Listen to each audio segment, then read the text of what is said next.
Aí, ó, a prova, acabei de ver no Twitter, essa é novinha, ó. Tá. Que ele acabou de postar, ó. Postou há pouco tempo, ó. E a Twitch que me pagou 28k de dólar errado. Fiquei em choque 3 horas. Então não é tão novo assim a notícia, hein? Ele demorou 3 horas pra postar, hein? Agora. Fiquei em choque 3 horas olhando pra ver se estava certo. Eles erraram por 2 zeros só. Meu amigo, cara, que vontade de ser rico. De acordo com. Porra! De acordo com os meus cálculos aqui, esses 28 mil dólares viraria o quê? Uns 900 milhões e dava para ele fugir para Maldivas ganhando mais ou menos 38 mil dólares por mês na poupança da Caixa Livre. De acordo com a minha completa ignorância e estupidez matemática, dava certo, hein? Fui pesquisar uma coisa no Reclame Aqui e me deparei com uma bela e aleatória treta entre dentes. Nossa, hoje a minha dicção tá triste pra quem tá só escutando a live, hein? Peraí. Hoje eu fui pesquisar uma coisa no Reclame Aqui e do nada me deparei com uma bela e aleatória treta de dentista e paciente. A paciente disse isso. Disse médica, mas é dentista. Pegue uma pipoca. A gente vai pegar a pipoca e a gente vai ler. O que você vai fazer com as histórias? Então, eu tenho um quadro que eu estreiei ontem, que é o Night Conta. Que eu faço as imagenzinhas, os negócios e vou contando a história, entendeu? Só que ficou coisa demais pra me resolver Aí eu não tive tempo, é muita coisa para responder. Eu vou reorganizar todas as histórias, que eu quero fazer uma por dia, no final da stream, entendeu? Aí a gente vai ter uma história. Vai ter uma história por dia. Aí a gente vai assim, refinando, né? Porque o outro foi muito no improviso e tal. Foi a primeira vez que eu fiz, aí saiu o barulho da TV, sabe assim. Aos pouquinhos a gente vai refinando pra. Também, sabe o que eu mais gostei disso? É que eu conheço vocês. Que é tipo assim, eu vejo o nomezinho de vocês, aí no Twitter vejo o nickzinho, a fotinha, mas a gente não tem assim tanta proximidade. Contando a história, tipo assim, eu me sinto, sei lá, a melhor amiga de vocês. É foda. Isso aí. Conta essa história, Jay. Quando eu enviar a mim, espero que goste. Depois eu mando uma engraçada, pode deixar. É só mandar pro nightconto@gmail.com. Eu tô lendo todas, aí eu vou fazer umas perguntas que tem umas, tipo assim, porque você sabe o que aconteceu na sua história, entendeu? Você sabe o que aconteceu, aí você conta como se a outra pessoa também soubesse. E aí fica alguns buracos na história. E aí às vezes eu preciso de alguns detalhes a mais. Às vezes não, às vezes sim, entendeu? Aí eu mando, vou perguntando, aí vou refinando, aí eu faço como se fosse um resumo do que aconteceu e peço para a pessoa aprovar, mudando nome, endereço, localização, às vezes idade e tal, algumas coisas. A pessoa aprovando, eu venho aqui e leio. É isso aí. Dentista. Eu vou ler junto com vocês, hein, galera. Aí, ó. O que é isso que eu tô mexendo aqui que não é o... Aí, pronto. Estive no consultório odontológico da doutora. Vamos chamar. Fala o nome aí de dentista. Doutora Cláudia. Cláudia? Cláudia. Não, não é. Cleusa, não. Márcia. Márcia é um bom nome de dentista. Tenho medo de mandar as histórias das pessoas. Helena, Luizia, Maria. Calma, eu vou mudar tudo. Não se preocupa, vai ser bem impossível assim a pessoa identificar. A gente muda quando for possível para a história continuar coesa, né? Sidneia, Maria, Neuza. Neuza não. Neuza é nome de tia. Thalita. É porque eu tenho uma conhecida que é Thalita e ela é dentista. Estive no consultório odontológico da doutora Thalita, nas Graças, das Graças, no dia 12/6/2023, às 15 horas, sendo que a minha consulta estava marcada para as 4 e eu só fui atendida às 6. Quando entrei na sala da médica, fiz alguns questionamentos sobre a demora do atendimento. Ela virou para mim e falou: "Não vou mais lhe atender. Como vou mexer na sua boca se você só reclama?" Eu disse: "Fiquei 3 horas esperando para ser atendida. Para você chegar e falar que não vai mais me atender, isso mostra que você é uma péssima profissional e não aceita a crítica de pacientes." Saí da sala e pedi para a secretária me passar os moldes que eu havia feito e também a ficha de procedimento que realizei no consultório, pois queria saber exatamente o que seria descontado do holerite do meu esposo. Resolvi nessa hora fazer uma gravação, pois a médica estava bastante alterada e também deixaria gravados os procedimentos que eu fiz.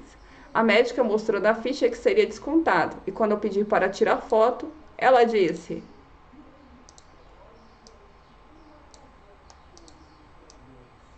"Ser descontado." Quando eu pedi para tirar foto, ela disse: "Essa ficha é minha e eu faço dela o que eu quiser." Fez picadinho da ficha na minha frente. Puta que pariu. Cara, mas essa mulher tava meio perdida das ideias, hein?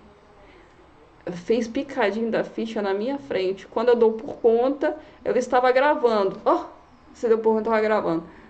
Tentou pegar meu celular com toda a força, me obrigando a apagar o vídeo e me agredindo para tirar. Daí tá no Reclame Aqui, tá, galera? E me pedindo. Quando eu ela tava me agredindo para tirar o celular de mim. Como não conseguiu,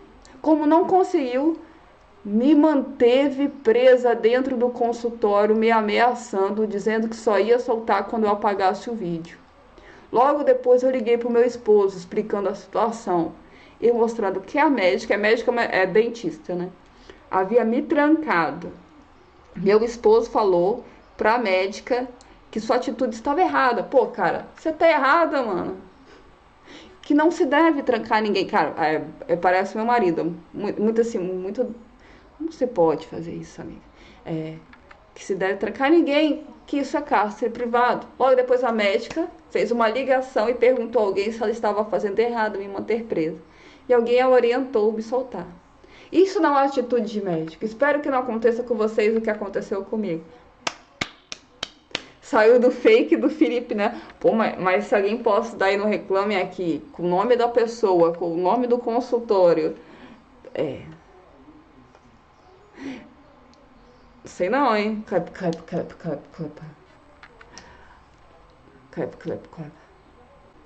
A próxima notícia de hoje. Essa moça aqui que é a atriz global. Aí, ó, tá vendo? A gente já evoluiu, já tá quase já tá na Globo. Essa atriz global aí apagou um post que estava sendo repercutido falando isso aqui, ó, no post. Sai, moça. Aqui, ó. Anitta, o racistinha desgraçada. Foi isso. Ela postou em 2020. Aí o povo começou a... Deixa eu até dar uma aumentada aqui, ó, pra vocês lerem, ó. Aí ela deletou o post.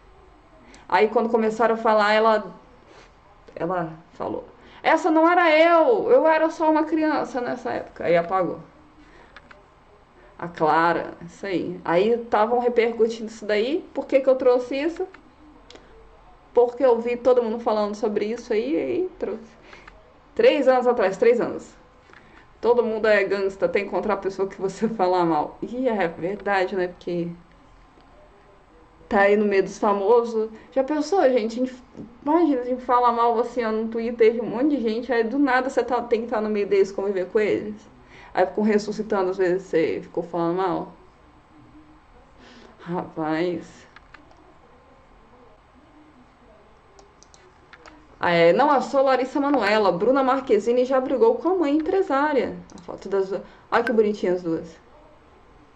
Aí eu vou... Isso daqui é uma reportagem do UOL. Aí, ó. A Larissa Manoela não é a única atriz que teve problemas com o controle dos pais sobre a carreira. A Bruna Marquezine, que começou a atuar aos 5 anos, também decidiu romper as relações profissionais com a mãe ao atingir a maioridade. A mãe da Bruna também decidiu os rumos da carreira da filha quando a atriz era menor de idade. Ela era uma segunda empresária, eu tinha uma representante, mas era ela quem fazia a ponte. Então, dos 18 aos 19, ela que tocava tudo comigo, explicou Bruna na entrevista ao Quem Pode Pode no ano passado. E pensaram isso daí do ano passado. As brigas começaram quando Bruna fez 18 anos e quis ter mais controle sobre o seu trabalho. A gente brigava, a gente se ofendia, a gente se feria. Eita, era muito difícil para ela. Imagina eu, com 18, 19 anos, falar: eu não vou fechar tal contrato, ou eu não vou fazer tal campanha, porque isso não tem a ver comigo, porque isso não tem a ver com o que eu quero para o meu futuro. As duas tinham visões diferentes sobre o quanto a atriz deveria se arriscar. Ela enxergava a segurança financeira e eu não queria trabalhar por segurança financeira. Para mim sempre foi muito difícil, porque eu sabia o quanto era difícil para ela, machucava ela, e aí machucava o nosso relacionamento. É isso aí. Esses negócios é complicado. Eu tava vendo isso daí. Seja bem-vindo, Kimi. Olá. Só pensar em falar mal da Tere, é verdade. Foi assim, eu comecei a trabalhar bem novinha, porque minha família era muito pobrezinha, muito pobrezinha. E era um trem que dava muito dinheiro. Porque, por exemplo, quando fazia um desfile, alguma coisa, eu lembro que eu ganhei um dos primeiros, assim, R$ 100. O salário da minha mãe era 350, entendeu? Então, é óbvio que minha mãe queria, só que eu odiava. Só que eu também queria, deixa eu me acertar aqui, só que eu também queria, porque conseguia ajudar em casa, entendeu? E aí foi indo, e eu consegui, a minha mãe tinha uma dívida, porque teve uma greve de professores, minha mãe era professora, e ela ficou assim muito tempo sem receber. E aí ela estava fazendo na época uma faculdade de português, era professora de alfabetização, ela estava fazendo faculdade de português, ela teve que trancar e ela não conseguiu pagar as outras parcelas. E aí estava em fase de execução, assim, tipo, eram 3 parcelas da faculdade altíssimas, juros sobre juros naquela época, assim, juros estava comendo solto. E aí, e aí ela conseguiu pagar só com eu fazendo foto, desfile, esse tipo de coisa, principalmente foto de publicidades, essas coisas. Eu tinha tipo 12, 13 anos. Aí, o que aconteceu? Surgiu a oportunidade de quê? Que sou do Espírito Santo. Era uma agência, assim, bem pequenininha, entendeu? Era uma agência bem pequenininha. Acho que meu WhatsApp tá aberto aqui. Aí eu fui para São Paulo com 13 anos. E aí eu fiquei um tempão lá em São Paulo a gente tinha que conseguir um contrato com a empresa, uma agência lá de São Paulo. A agência que a gente estava aqui ia, tipo, vender o nosso contrato para lá, entendeu? E aí a gente conseguiu, eu fui sozinha para São Paulo, ficar na casa de modelo, tinha 13 anos. E aí, igual eu falei já com vocês, eu era meio idiota, eu não sabia as coisas da vida, eu não sabia entender o que passagem. E aí foi quando eu fiquei mais desesperada, porque eu fiquei sozinha. Era eu com 13 anos numa casa de modelo, e eu era mais novinha, era tipo, as meninas já tinham 16, 17, 20, 25, entendeu? E tinha a casa dos meninos que era embaixo, entendeu? E aí tinha uma menina que falava que eu dava em cima do namorado dela. Eu nem tinha beijado na boca ainda, entendeu? Aí, e era uma perturbação, a gente fez um casting. Casting é quando você vai assim, ó, pro lugar fazia vários, né? Fazia vários castings pra quem ia ser contratado. E tinha uma agência que chamava Ford, que ela tava em São Paulo, tinha essa agência lá em São Paulo. E aí eu passei e me dispensaram, já podia voltar pro Espírito Santo pra arrumar as coisas, entendeu? Perdeu nada não, Marilena, eu estava enganando vocês. Eu fiquei sozinha na casa de modelo. E foi horrível, porque eram umas coisas que... Lembra? Era em Pinheiros, a casa. E aí foi horrível, porque eram umas coisas que me desesperava demais, porque eram as meninas aplicavam comigo num sentido que eu não tinha visto nem na escola. Ford era Ford. Só que é Ford, acho que é no final. Aí, aí acontecia tanta coisa. Por exemplo, teve um dia que eu fui lá e fiz um macarrão, porque eu adoro fazer macarrão. E aí a menina foi lá e jogou o macarrão dentro da minha mala, sabe? Eram uns negócios assim. E eu não tinha muita noção de falar assim. Tinha uma menina que falava assim, ai, eu tô horrorosa, eu já engordei 3 quilos. Aí eu falava assim, Pia, mas você tá mais magra que um pedaço de pau. Aí ela fala, nossa, a fulana falou que você é horrorosa, muito magra. Eu falo, ué, só, minha mãe já morreu, pato papão, já foi. E eram uns negócios assim. Aí eu consegui, passei, fiquei trabalhando aqui. Aí essa Ford queria me vender pra mesma Ford, só que ficava na França. Aí eu falei com a minha mãe, eu acho que aí eu já tinha o quê? Eu já tinha 14 anos, eu tinha feito 14 anos. Aí eu falei com a minha mãe, falei assim, mãe, eu tô com medo de ir, porque em São Paulo que eu entendo tudo, eu, tipo assim, entendo que eles falam já foi assim. E aí eles falaram assim que no contrato tinham várias coisas, por exemplo, tinha que botar o silicone, eu tinha que fazer laser no rosto aqui, tinha que fazer cirurgia na orelha, eu tinha que botar o aparelho pra deixar os dentes igual tem aqui, só que espaçado, entendeu? E eu fiquei com muito medo, porque eu era muito infantil ainda com 14 anos. Aí eu conversei com a mamãe, o dinheiro era muito bom, tipo, porque era um salário fixo, e aí você ainda ganhava uma porcentagem por cada trabalho que você fizesse. É basicamente, tanto que até hoje tem gastrite em cabeleireiro, fazer unha, essas coisas, porque quando na época eu trabalhava demais, então tinha que bota esmalte, tira esmalte, pinta cabelo, tira cabelo, faz assim, faz assado, faz chapinha, aí depois bota pra cima, bota pra baixo. Até hoje tem um gastura de gente mexendo muito em mim, assim, ó. E aí eu falei, mano, não quero ir, eu tô com medo. Aí ela falou, a gente conversou, conversou, aí ela falou, então você não vai. E aí a gente não assinou o contrato na época. E aí eu lembro que muita gente falava com a minha mãe que ela tinha que me obrigar a fazer isso. Acho que é a mesma coisa isso aí, ó. Ela tinha que me obrigar, porque era, sei lá, o que hoje, o salário era tipo, hoje seria. Pensa assim, minha mãe recebe um salário mínimo e pensa que hoje eu iria receber, sei lá, 20 mil reais. Era. E você evitou o Não, era agência mesmo, era tudo.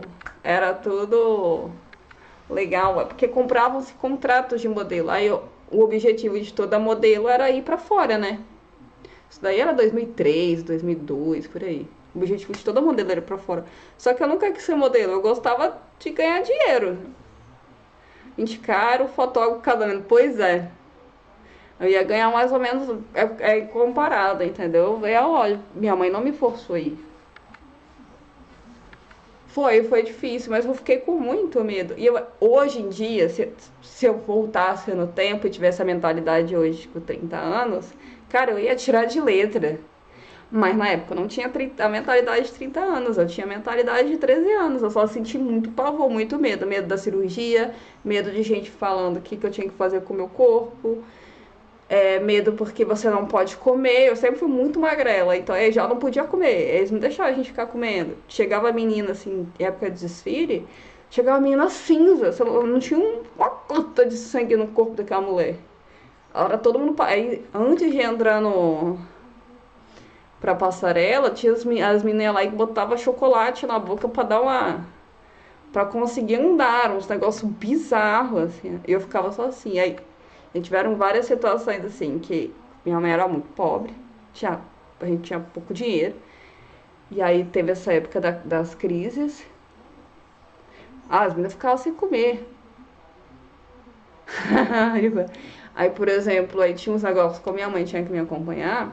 Por exemplo, é, às vezes tinha que fazer. Foto era mais fácil, mas, por exemplo, se fosse fazer desfile, às vezes tinha que chegar lá às 6 horas da manhã pra fazer prova de roupa, fazer prova de cabelo, fazer prova de maquiagem, e minha mãe tinha que ficar comigo. E aí, quando chegava na hora dessas coisas, as mães e os pais ficavam numa salinha. E a gente ficava lá, e eles serviam coisas, tal, fruta, almoço, esse tipo de coisa pra gente. E aí, os pais não. Só que os pais saíam pra comer no restaurante, saíam pra.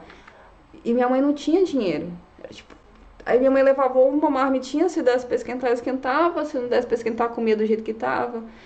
E aí, quantas vezes, assim, eu fui ficar sabendo, minha mãe tava comendo no banheiro, escondida e tal, pra não, sabe?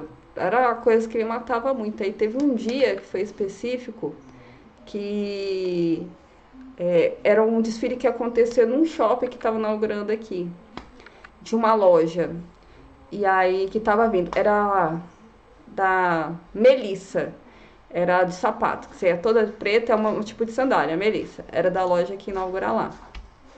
E aí minha mãe não podia ficar, era nesse shopping. Aí os pais todos se juntaram pra ir pro negócio de alimentação, pra praça de alimentação. E, cara, minha mãe não podia ir, ela não tinha R$ 1. A gente ia com o dinheiro da passagem e voltava com o dinheiro da passagem. E aí só porque eles pagavam pra agência, a gente ia, tipo, num sábado receber tudo da semana. E aí quando eu olhei a mãe tava assim, ó, suando frio, suando frio, suando frio. Aí eu tava assim com os bob na cabeça. Falou alguma coisa, falei com ela alguma coisa, a mãe falou, não, tá, eu tô ótima, tá tudo bem. Não podia, eu era muito novinha, o pai não podia sair de perto, né? A mãe não vai. E lá eles serviram yakisoba. E aí eu nunca tinha comido yakisoba nessa época. E aí eu cheguei e falei, fui até minha mãe, assim, eu dei o yakisoba pra ela. Ela falou, não, come você. Eu falei, não, mãe, eu não gostei não, achei ruim. Falei com ela, nem tinha provado, porque ela achei ruim. Aí eu lembro até hoje, assim, ó, dá até um trem, assim, ó, a mãe comendo tremendo de tanta fome que ela tava.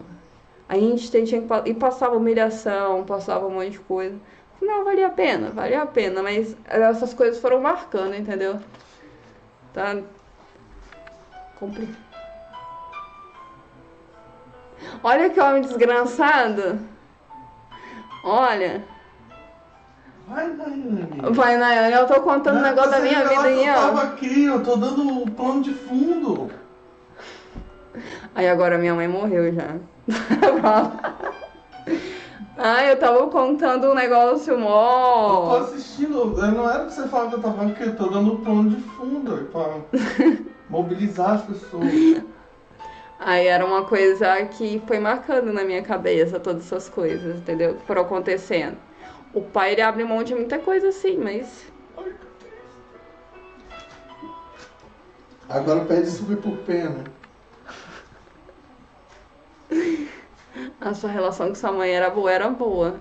E tinha problema como qualquer corte perfeito. Ai, gente, tô contando a da minha vida. Pede seu patrocínio. Me dei um computador por pena. A minha mãe passou dificuldades. Mas olha, era bem difícil, assim, ver a mamãe passar por isso, a gente se sente tão impotente, ainda mais que a gente é novinha. A produção tá atrapalhando. Ainda mais quando a gente é novinho, assim, a gente para assim. Também a gente não tem noção do tamanho do sacrifício que a pessoa tá lá, entendeu? Eu tenho certeza que pra minha mãe não era. é, não era só pelo dinheiro. Eu acho que ela também achava, tipo assim, cara, minha filha vai ter uma vida diferente do que a gente tem. Vou me sacrificar aqui. Na hora que eu falei que eu, tipo assim, aí sempre que ela perguntava, você tá gostando? Porque tinha muita menina lá que tinha um sonho de ser modelo. Não era meu sonho. Eu falava, eu tô gostando, entendeu? Quando eu falei que eu odiava, acho que o mano dela caiu. Tipo, o que que eu tô fazendo, né? Geralmente os pais ainda tentam esconder essas paradas pros filhos, mas quando a gente, como filho, consegue ver um baque é muito diferente. Pois é. Tipo assim, na época eu não tinha noção do que era aquilo ainda. Era tipo, minha mãe tá com fome, tá fazendo isso, vou ali, vou dar um negócio pra ela e tal. Que depois vai ter o café da tarde, eu como alguma coisa, não tem problema. Aí hoje, como mãe, eu entendo, assim, o tamanho o peso de tudo, assim, tipo, do que ela estava fazendo ali. Por isso que ela comia uns 3 pão antes de sair de casa, porque ela sabia que ela não. O negócio geralmente era 10 horas da noite, então geralmente ela tomava o café da manhã, mas ela não ia almoçar, ela não ia tomar café da tarde, ela não ia jantar, ela só ia comer em casa. Às vezes levava umas bolachinhas, um negócio dentro da bolsa, mas não sustenta, né? Deus, vou só lavar a louça. Casa sem água é muito ruim. Acabou, vamos passar pra próxima. Aí eu tirei. Se um dia a Nai resolver contar realmente a história da mãe dela, sai um filho facilmente. É, tem muita coisa. Eu tô fazendo aos pouquinhos. Ontem eu consegui, Norte, fazer um tanto de coisa já. Conta a minha história, Nai, vou contar. Da onde a gente veio hoje em dia, dá pra entender como ela pensou nessa oportunidade de você mudar de vida. É, faz parte. Acho que ela pensava nisso, tipo, isso daqui vai ser.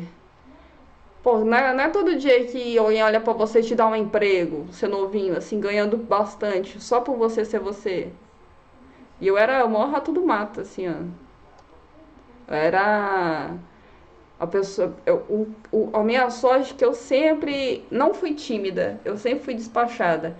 Então, por exemplo, quando teve esse negócio. Eu não era melhor modelo, eu não era mais magra, eu não era mais alta, até porque eu tinha 13 anos, era muito novinha. Mas eu ganhei o contrato da Ford foi na caruda, porque quando a gente foi fazer, o cara tava com tradutor, ele só falava francês. O cara que veio lá pra São Paulo pra fazer esse casting. Aí eu fiquei tão animada, tipo, cara, ele é francês de verdade. Era 13 anos, imagina, nunca tinha saído de Cariacica. Eu fiquei tão animada que o cara era francês, fiquei tão assim, porque eu tinha um dicionário de francês. Eu queria muito conseguir ler o livro, então eu ia traduzindo palavra por palavra do livro que eu tinha, minha mãe tinha de francês e tal.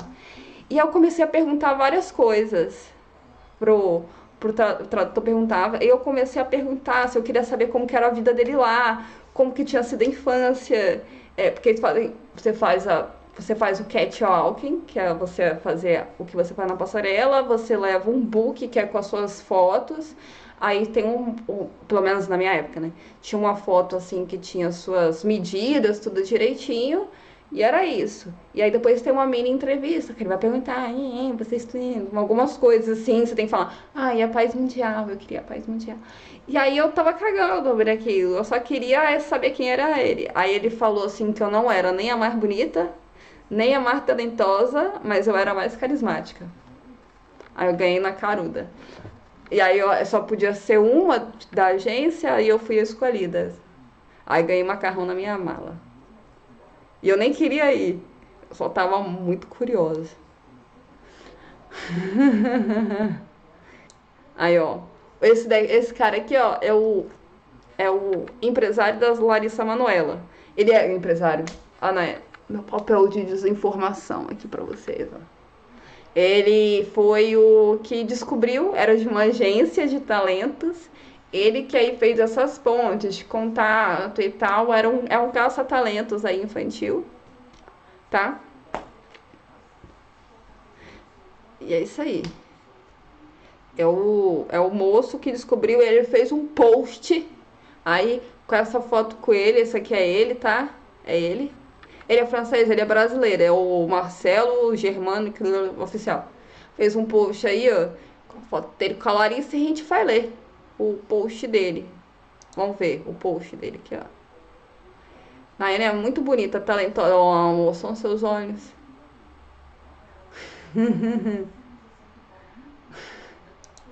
Ó, esse daqui é o post dele. Eu salvei aqui como um textão do empresário.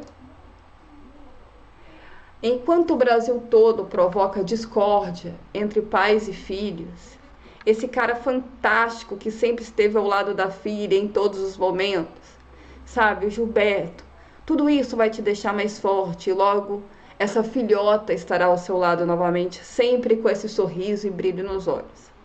E aos desinformados que falam do Marcelo Germano, você não sabe de nada. Minha resposta é simples, eu sei de tudo, pois eu que descobri essa menina. Conheço toda a história dela e essa liberdade que ela almeja, que ela sempre teve. Quanto à questão de gerenciar seus próprios recursos, ela nunca gostou disso. E hoje se despertou essa vontade, que bom sinal que amadureceu. Hoje recebo mais de 10 convites para dar entrevista e não irei a lugar nenhum, pois não estou aqui para me promover às custas dessa situação, disse ele se promovendo. Eu tenho certeza que vai passar. Apenas comunicando que eu estou do lado da família, que são os 3 juntos. E a única e verdadeira família de Larissa, aquela que estará com ela nos momentos mais difíceis. Que ela continue brilhando como sempre, não esquecendo de ser firme como a sua mãe Silvana, que sempre foi um leão para proteger a filha, ao mesmo tempo coração com seu pai Gilberto, que todo equilíbrio conseguia resolver conflitos com sua mansidão. Descobre aí que o pai é meio... O pai é um pouquinho bananão, hein? Oh, Deus, perdoa, né? O pai é meio banana, hein? É só do que tá exposto, tá? Aqui é uma mensagem ao Fantástico, que é um programa incrível que eu assisto desde criança, chamou o programa de velho, que na próxima vez não solte uma entrevista dessa no Dia dos Pais. Poxa vida. Pois Larissa é influenciadora de milhões e isso desperta sentimentos de filhos que vão virar contra os pais, por serem contrariados. Eu sou do tempo que pai coloca limite nos filhos.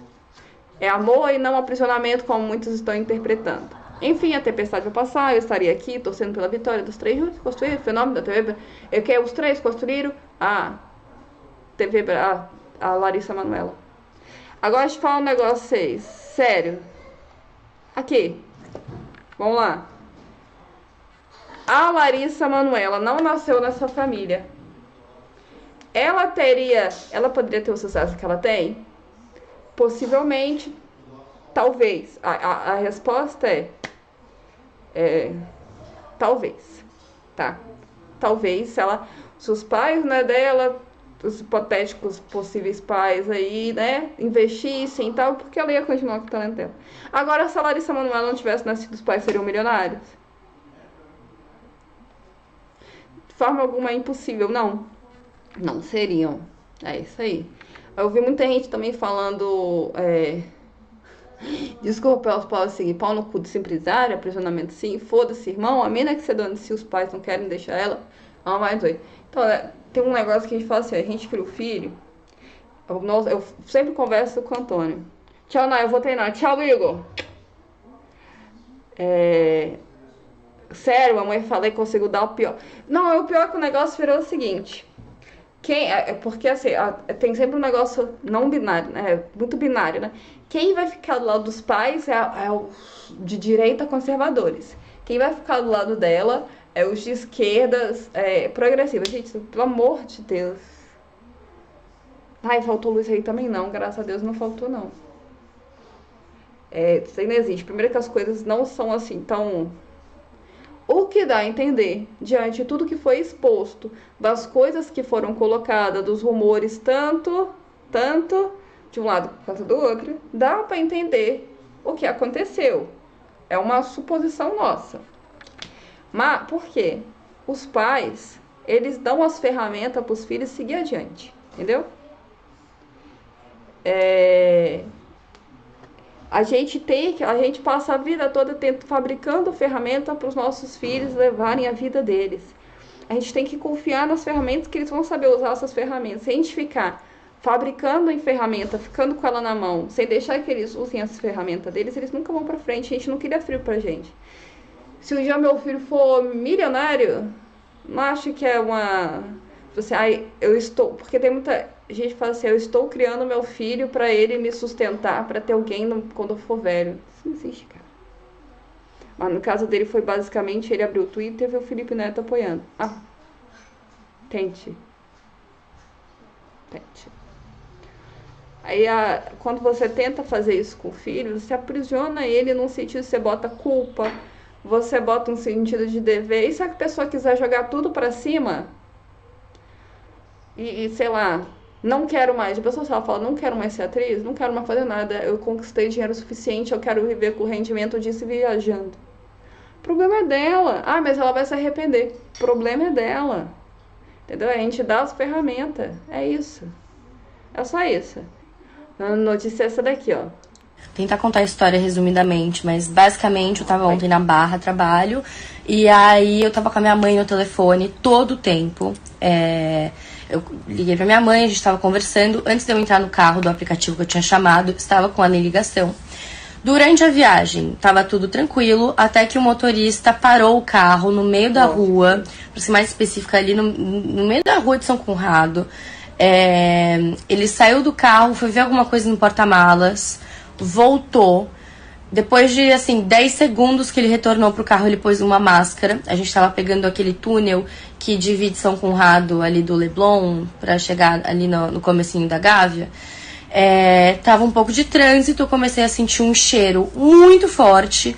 Eu nunca tinha sentido esse cheiro na minha vida. Foi um cheiro de, tipo, álcool com acetona, um gás, não sei. Eu sei que no momento que eu comecei a sentir esse cheiro, o meu corpo começou a parar de funcionar. Lembrando que eu tava com a minha mãe no telefone todo o tempo.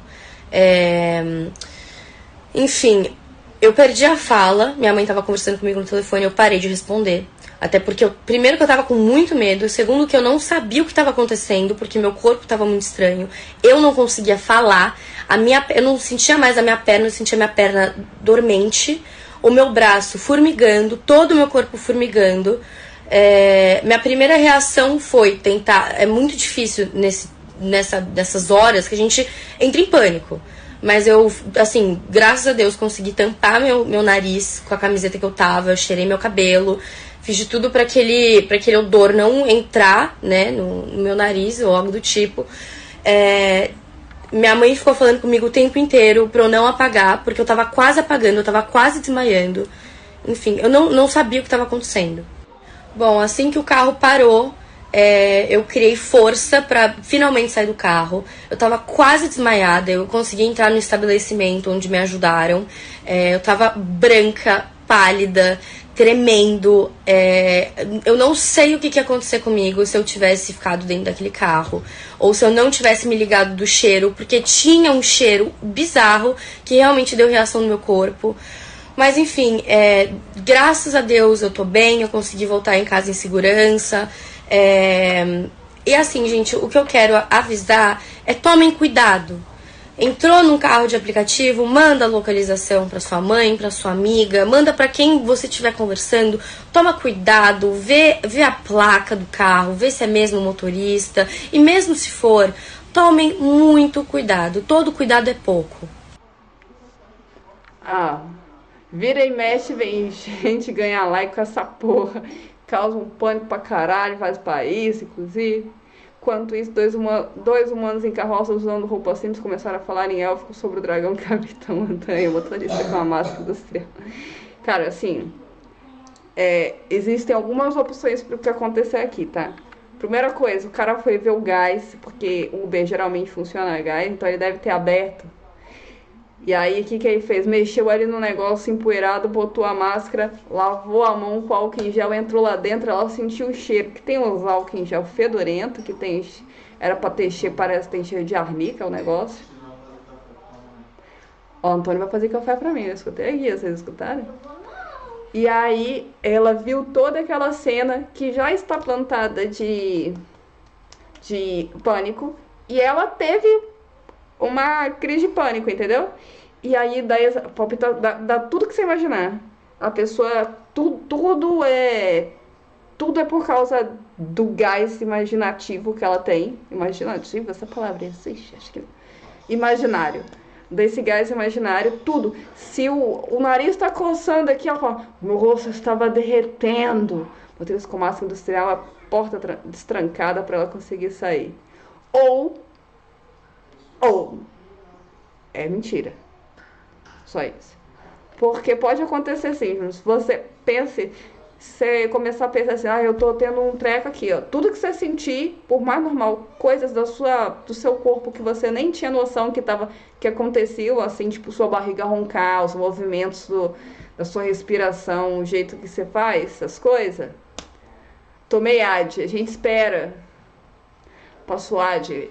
Não vamos comentar nada importante. Vou passar um café também, isso aí. Eu tô vendo aí, tô ouvindo meu café ali. Isso é o fornecimento de oxigênio. Não, e o pior. Vou falar um negócio aqui. Sabe qual foi o pior? Ela falar que tava cheirando o cabelo. Pra filtrar o... Puta que pariu. Ela falando